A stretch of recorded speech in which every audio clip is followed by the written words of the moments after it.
Ulja e menjëhershme e temperaturave i ka gjetur të papërgatitur fermerët e zonës kodrinore të Lushnjës. Kanë mjaftuar vetëm 2 ditë me temperatura të ulta nën zero që 10 hektarë të mbjella me domate të dëmtojnë totalisht. Në kushtet e shkatrimit total të bimëve, por njëkohësisht dhe të prodhimit të pritshëm, fermerët po i shkullin bimët për të përgatitur serën për kultura të tjera. Për sos dëmëve nga temperaturat, ata shprehen se mungesa e tregut për 3 vitesh u shkakton humbje ekonomike ku jo më lart se sa ky sezon. Bujqësor, sipërfaqe të tëra me lakër i kanë hedhur. Ka bërë demet jashtëzakonshme.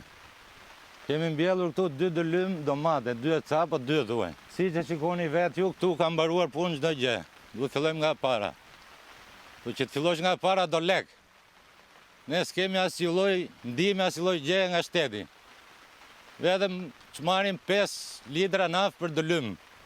Toke, gjithsesi asnjë gjë fare. Ky është viti i tretë që ne dalim me humbje, po si vjet është humbje jashtëzakonshme fare. Kemi gati 3 vjetë që s'marim asnjë lek. Në muajin shkurt, tu kjo domate bëhesh gati për treg. Dhe që shikoni, kemi punuar pastër, pa pesticide, pa gjë, si jetë malli sa me bio. Ka vite që perimet e kësaj zone janë nga më të mirat pasi fermerët nuk përdorin pesticide. Ashtu si dhe erët e tjera që kanë pësuar dëme, fermerët nuk marrin asnjëherë mbrojtje dhe dëm financiar nga shteti.